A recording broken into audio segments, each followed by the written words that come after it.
9 days before Christmas in 2015, the residents of the Waterloo housing estate are ambushed by a letter from the Minister for Social Housing. The letter is individually delivered into the letterboxes of 5,000 residents. It tells them that the estate has been selected for redevelopment. These 5,000 residents will be relocated. In early 2017, a troupe of actors appeared, bringing with them a theatre. With the help of the residents, they managed to covertly install this theatre between the Matavai and Turunga towers. Listen to my voice. My voice will help you and guide you into the theatre.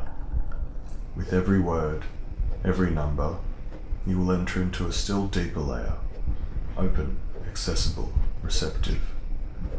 At the end of the play, the story will be over and the theatre and the towers will be gone.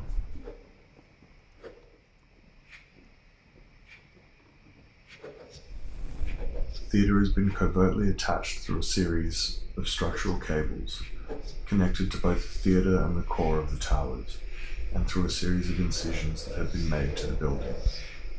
It is a temporary, flexible metallic structure, and it seemed as if it had been used before.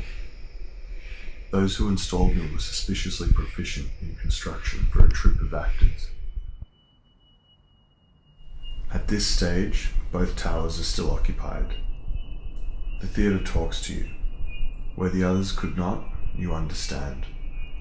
I am not a walkway. I am a theatre of forces within forces that can create tension, perhaps enough tension to change something.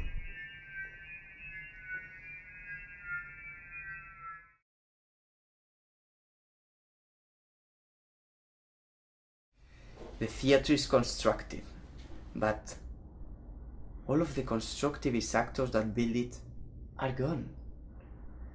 Do you know where the actors are? There's supposed to be a play soon. I think they wrote it here to help us, but now they are gone. Wait! There is people walking on it right now. Are they actors? They are kicking us out. And they haven't told us where we are going. What perception do people have of this place? They don't think very highly of it. But maybe these actors were right. We can invite the public in to take part in a performance. We can show them how it is that lives here and how we live here. Perhaps people will stop for a moment to consider that. If you think about it, if you view the theatre as a holistic system, then it functions an Italian theatre. Its elements spread throughout the spiral and the two buildings. Walter's room can have the orchestra upstairs. Mrs. Nabokov can host the bar. Lucy, in room 508, can have the dressing room. The hallways can be rehearsal space and vomitoria.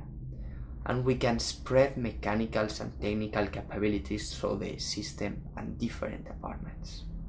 Through a series of cables that run parallel and tangentially with my coils, we can connect rooms with residents, able to attach whatever they wish.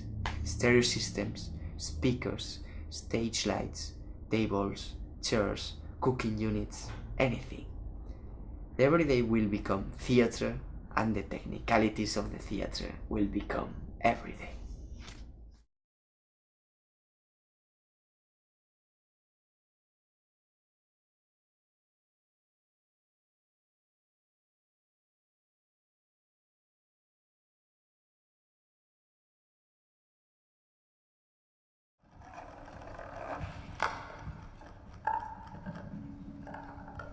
This is my ascension machine.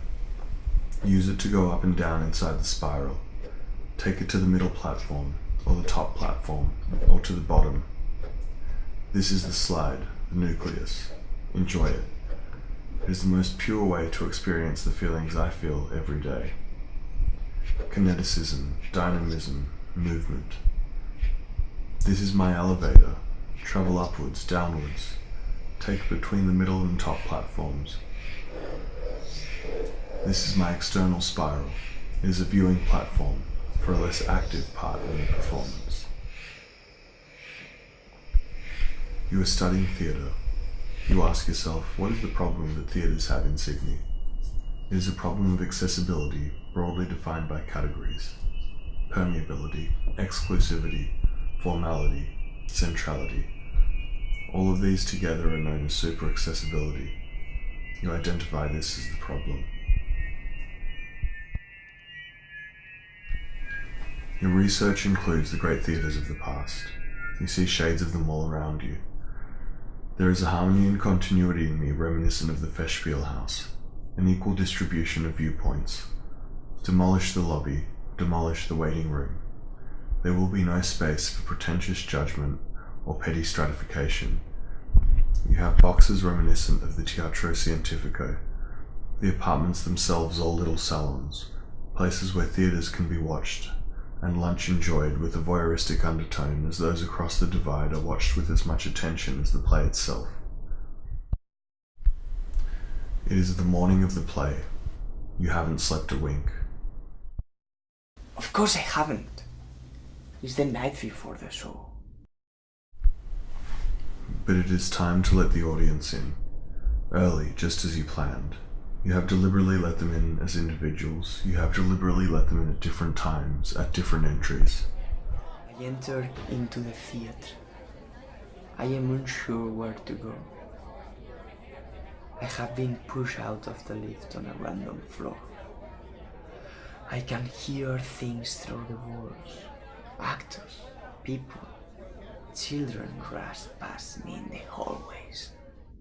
There is a cacophony of sounds and activity. I'm going to enter this room. You are now on the external spiral, on the stage. Residents have moved furniture onto it. Some smoke cigarettes, some have dinner. Some converse, their clandestine exchanges heard only by the theatre. They are on stage. Light and sound dance in symphonic movement. Quickly join in, jump, perform, quickly, down the slide, up the ascension machine, don't let go. You see Harry send a light careening down the side of the theatre.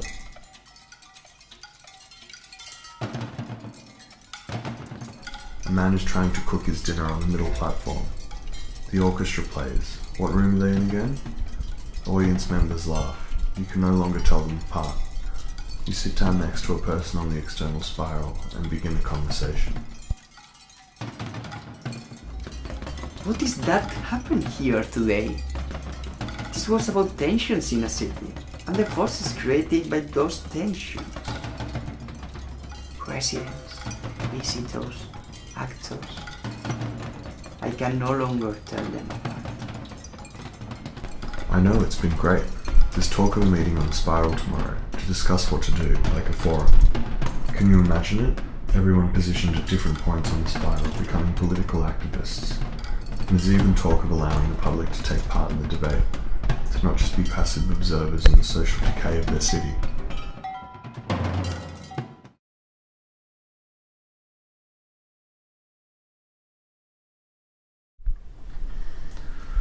Six months have passed. The theatre has changed. The theatrical has become everyday, and the everyday theatrical. They are indiscernible. But the theatre is changing. Can you keep up? A curious thing has happened, and it has become something entirely different from what you thought it would be. It has become a forum for debate. One of the towers has now been vacated, but vehement debate still continues. Our rights were attenuated when the housing authorities invited private capital to not only rebuild the physical fabric, but also remake social relations around public tenancy within the trope of consumerism. They lost our trust then. Why should we go begging to them now? I don't think anyone is saying that, but without help from the outside, we are essentially helpless. We must let the public take part in this forum for debate. They cannot just be passive observers. Now you switch places within the theatre. With this man you debate. You stand where he stood. He is moved to the middle platform via the lift. All of those gathered on the spiral move to a different position, as if by engaging in motion they will perhaps be able to gain an understanding of a differing opinion. They wait for their voices to be heard. I have provided a forum. You have invited the public in. It is not our job to find common ground, only to make visible that which was invisible. You are all starting to realize that you are stronger together, able to enact change. You now have a collective voice, and now you have a projection device.